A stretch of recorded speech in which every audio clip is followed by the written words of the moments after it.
Hello? Hmm. Where are you? PG. Huh? PG. Then why are you not lifting the calls when you are in PG?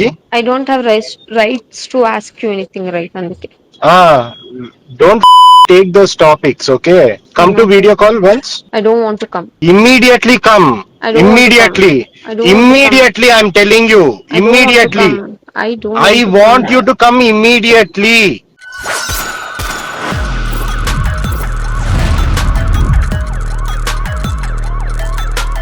ತ್ರಿವರ್ಣ crime ಕಾರ್ನರ್ಗೆ ಸ್ವಾಗತ.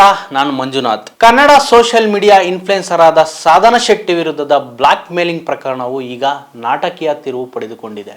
HK permanent makeup clinic ನ ಮಾಲೀಕನಾದಂತಹ ಕಾರ್ತಿಕ್ ನ ಪತ್ನಿ ಹರ್ಷಿತಾ ಸಾಧನ ಶೆಟ್ಟಿ ಅವರು ನಿರಪರಾಧಿ ಎಂದು ಸಾಬೀತುಪಡಿಸಲು ಮುಂದೆ ಬಂದಿದ್ದಾರೆ. ಕಾರ್ತಿಕ್ ಹೇಳುವ ಪ್ರಕಾರ ಸಾಧನ ಶೆಟ್ಟಿ ನನ್ನ ಮೇಕಪ್ ಕ್ಲಿನಿಕ್ ನ ಪ್ರಮೋಷನ್ ಗೆ ಬಂದಿದ್ರು, ನನ್ನ ಪರಿಚಯ ಮಾಡ್ಕೊಂಡ್ರು, ನನ್ನ ಹತ್ರ ಹಂಗೆ ಸಲಿಗೆ ಬಳಿತು.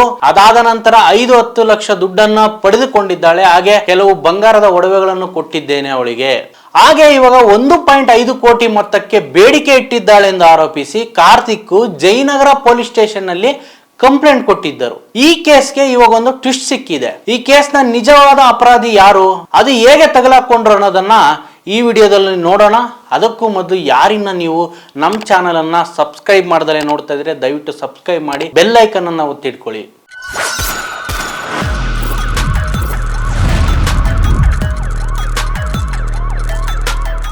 HK ಪರ್ಮನೆಂಟ್ ಮೇಕಪ್ ಕ್ಲಿನಿಕ್ ನ ಮಾಲೀಕ ಎಂದು ಹೇಳ್ಕೊಂಡು ಉದ್ಯಮಿ ಕಾರ್ತಿಕ್ ಓಡಾಡ್ತಿರ್ತಾನೆ. ಇವನು ಮೂಲತಃ ಹೈದರಾಬಾದ್ನವನು. ಇವನು ಹೇಳುವ ಪ್ರಕಾರ ಸಾಧನ ಶೆಟ್ಟಿ ನನ್ನ ಹತ್ರ ಏನು ಮೇಕಪ್ ಕ್ಲಿನಿಕ್ ನ ಪ್ರಮೋಷನ್ ಗೆ ಅಂತ ಬಂದು ನನ್ನ ಹತ್ರ ಸಲುಗೆಯಿಂದ ಹಿಡಿದು ನಾನು ಕರೆದಿತ್ತಕ್ಕೆಲ್ಲ ಬಂದಿದ್ದಾಳೆ. ಅದೇ ರೀತಿ ಅವಳು ಎಲ್ಲದನ್ನು ವಿಡಿಯೋ ಮತ್ತೆ ಫೋಟೋಗಳನ್ನು ತೆಗೆದು ಇಟ್ಕೊಂಡಿದ್ದಾಳೆ, ಖಾಸಗಿ ಫೋಟೋಗಳನ್ನ. ಇವೆಲ್ಲವನ್ನ ನನಗೆ ತೋರಿಸಿ ನನ್ನ ಬ್ಲಾಕ್ ಮೇಲ್ ಮಾಡಿದ್ದಾಳೆ. ಹಾಗೆ 1.5 ಕೋಟಿ ಹಣಕ್ಕೆ ಬೇಡಿಕೆ ಇಟ್ಟಿದ್ದಾಳೆ ಎಂದು ಜಯನಗರದಲ್ಲಿ ಏನು ಕಂಪ್ಲೇಂಟ್ ಕೊಟ್ಟಿದ್ರು.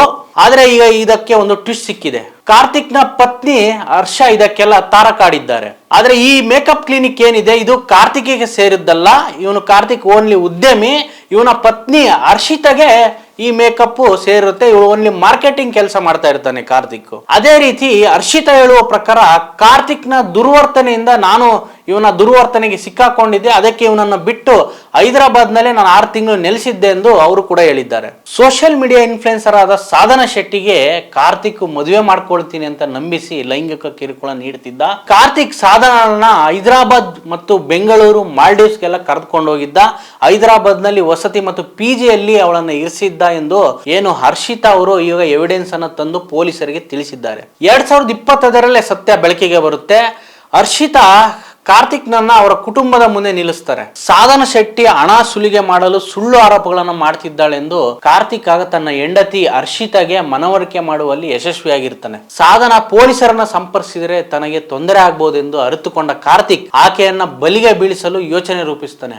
ಹರ್ಷಿತಾ ಪೊಲೀಸರ ಮುಂದೆ ಇದನ್ನೆಲ್ಲವನ್ನ ಹೇಳಿರ್ತಾರೆ. ಏನು ಸಾಧನಗಳ ಫೋನ್ ನಲ್ಲಿ ಏನು ಎವಿಡೆನ್ಸ್ ಇರುತ್ತೆ ಅದನ್ನ ಹೇಗೋ ಕಾರ್ತಿಕ್ ಅದನ್ನು ಪಡೆದುಕೊಳ್ತಾನೆ. ಅದ್ರಾಗಿರ್ತಕ್ಕಂಥ ವಿಡಿಯೋ ಫೋಟೋಗಳನ್ನೆಲ್ಲ ಅಳಿಸ್ತಾನೆ. ಹಾಗೆ ಹಲವಾರು ಬಾರಿ ಕಾರ್ತಿಕ್ ಸಾಧನಗಳಿಗೆ ಏನು ಬೆದರಿಕೆ ಕರೆಗಳನ್ನ ಮಾಡಿರ್ತಾನೆ. ಕಾರ್ತಿಕ್ ನ ಪತ್ನಿ ಹರ್ಷಿತಾ ಏನಿರ್ತಾರೆ ಸಾಧನ ಶೆಟ್ಟಿ ಅವರನ್ನ ಮೀಟ್ ಆಗ್ತಾರೆ, ಸಾಕ್ಷಿಗಳೊಂದಿಗೆ ಮೀಟ್ ಆಗ್ತಾರೆ. ಆವಾಗ ಈ ಕಾರ್ತಿಕ್ ನ ನಿಜವಾದ ಬಣ್ಣ ಬಯಲಿಗೆ ಬರುತ್ತೆ. ಆ ವ್ಯಕ್ತಿ ಹಲವಾರು ಯುವತಿಯರನ್ನ ಇದೇ ರೀತಿ ವಂಚಿಸಿದ್ದಾನೆಂದು ಹರ್ಷಿತಾ ಹೇಳಿದ್ದಾರೆ. ಅದಕ್ಕಂತಾನೆ 6 ತಿಂಗಳ ಕಾಲ ಪತಿಯಿಂದ ದೂರ ಉಳಿದುಕೊಂಡ ಹರ್ಷಿತಾ ಪ್ರಕರಣಕ್ಕೆ ಸಂಬಂಧಪಟ್ಟ ಸಾಕ್ಷಿಗಳನ್ನೆಲ್ಲ ಜಯನಗರ ಪೊಲೀಸರಿಗೆ ಒಪ್ಪಿಸಿದ್ದಾರೆ. ಅದೇ ರೀತಿ ಕರ್ನಾಟಕ ಮತ್ತು ತೆಲಂಗಾಣ DIGಗಳು ಕೂಡ ತಲುಪಿಸಿದ್ದಾರೆ. ಅದೇ ರೀತಿ ರಾಷ್ಟ್ರೀಯ ಮಹಿಳಾ ಆಯೋಗ ಕೂಡ ಇವನ ಏನು ವ್ಯವಹಾರ ಇರುತ್ತೆ ಇದನ್ನೆಲ್ಲ ಕೂಡ ಸಲ್ಲಿಸಿದ್ದಾರೆ. ಈಗ ಈ ಕೇಸ್ಗೆ ಇನ್ನಷ್ಟು ಬಲ ಬಂದಿದೆ. ಪೊಲೀಸರು ತನಿಖೆ ಕೈಗೊಂಡು ಕಾರ್ತಿಕ್ನ ಆಟ ಬಯಲು ಮಾಡಬೇಕಾಗಿದೆ. ಮುಂದಿನ ವಿಡಿಯೋದಲ್ಲಿ ಸಿಗ್ತೀನಿ. ಈ ವಿಡಿಯೋದ ಬಗ್ಗೆ ನಿಮ್ಮ ಅನಿಸಿಕೆಯನ್ನ ಕಮೆಂಟ್ ಬಾಕ್ಸ್ ನಲ್ಲಿ ತಿಳಿಸಿ. ನಮಸ್ಕಾರ.